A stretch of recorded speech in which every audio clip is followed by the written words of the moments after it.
Alright, so we're just doing the quick unboxing and setup of Peloton cycling shoes. So we're just going to pop these out of the box, show them to you. You have the nice logo on the side.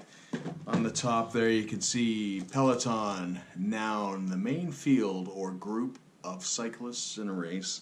And then it's got, you know, an antifungal sticker there, so a little bit of tissue paper.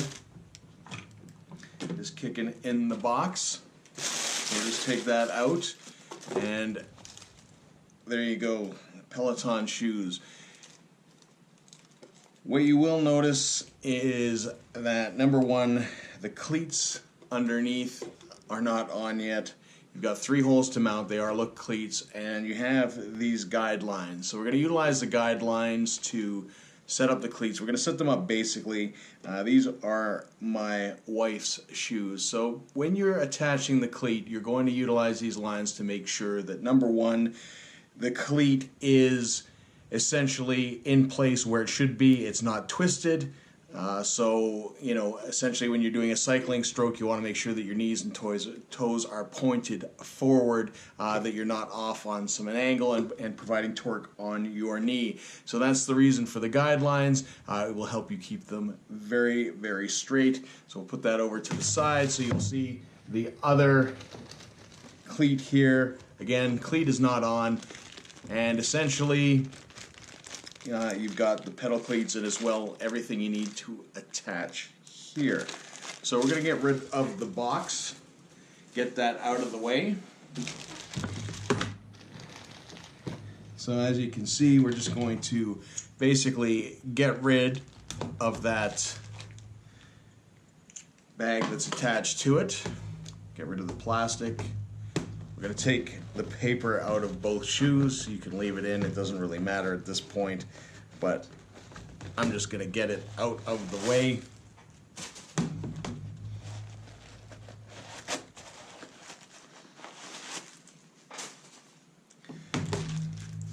And then we're just going to basically break open these cleats. So when you go to attach the cleats, you will see there's sort of the square. It is straightforward, really pretty much. Just know that the side with the black dot, or sometimes it will be a square, is the side that is facing out. So if you flip them and do them that way, you're putting them on incorrect. Essentially, what this little square does is it gives you a little bit of traction because these are quite slippery on the main floor. And also what you'll see is there is a curvature that goes with essentially the curvature of the shoe. So if you try to mount them the other way, which I'm sure people have tried, it's not going to work out very well, and it's not going to be good to clip in. So you're going to go with that. You're essentially going to mount them to the bolts, and there you go. So you do have a various degree of where you can mount it. You know, everything from further back to further up. Now, it will depend a little bit on your riding style. In a lot of cases too, you've got a little bit of float side to side, but generally speaking, you want to keep them well centered, as well as, you know, no twist, and you're going to use those guidelines essentially to make sure that, I mean, if you take a look, there's a little dot, and you can see we're on, we'll put it about 4. And then it should line up at the bottom with these little dots about 4, or you can use the edge of the cleat. So this one is lining up at about 5, and then the lineup should be about 5, and you can see that on the cleat as well here. So again, it's just utilized to sort of, you know, center your cleat. Some people will move them more forward. If you pedal more heel back than you do toe forward, you may adjust your cleats to better suit your riding style. So I'm just going to put that down for a second and pop the cleat out.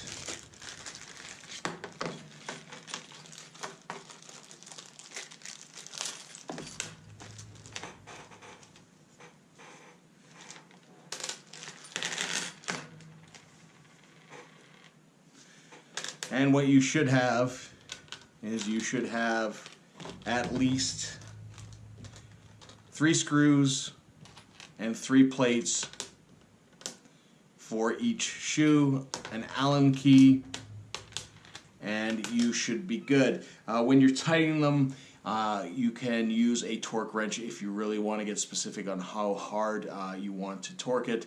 You will be retightening these from time to time. It's a good idea to check them every at least 2 to 3 rides once you have essentially set them up. If you, again, it doesn't quite suit your riding style, or you feel, that it's off, you definitely want to check them, because you don't want to go into a ride and have your cleat, basically torqued in a weird way, so you're going to not get a straight pedal stroke. So we're just going to essentially place the cleat on top. These washers simply go in there, so you can place those every which way you can. Basically, I like to go with the more silver side up and the flatter side down, and then you're just going to basically loosely hand tighten these in just so they're in place. So you're not going to tighten one all the way down and then do the next one and tighten it all the way down. You want kind of a consistent pressure, so you're just going to hand tighten those for a second and essentially place get these all attached, and then you're going to tighten it to a point where you can still kind of move the cleat, but again, still positioned. So I'm going to position these guys right about there, so everything's lining up. So we're about 4 on the cleat setup. Then you're just going to take your Allen key and essentially just tighten it to the point where it's firm. And the reason being is that you're just going to essentially make sure that the cleat is positioned exactly how you want to do it. And take a look. The dots line up where they should be. And then what you're going to do is probably a half to quarter turn each cleat, going around, tighten them a little bit more, a little bit more. You don't want to over tighten them.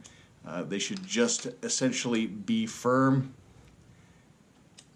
If you crank them too hard, you can actually damage your cleats.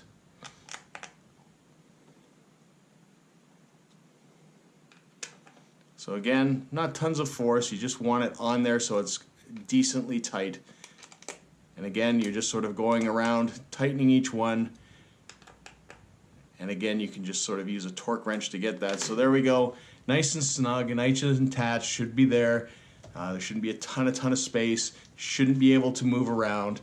If you are going to use cleats, which you probably will, some people do swap out their pedals for traps, but just make sure they're tightened before your ride so they're not slipping about. If you do get the squeaking sound, I will put a link to the video to get rid of that.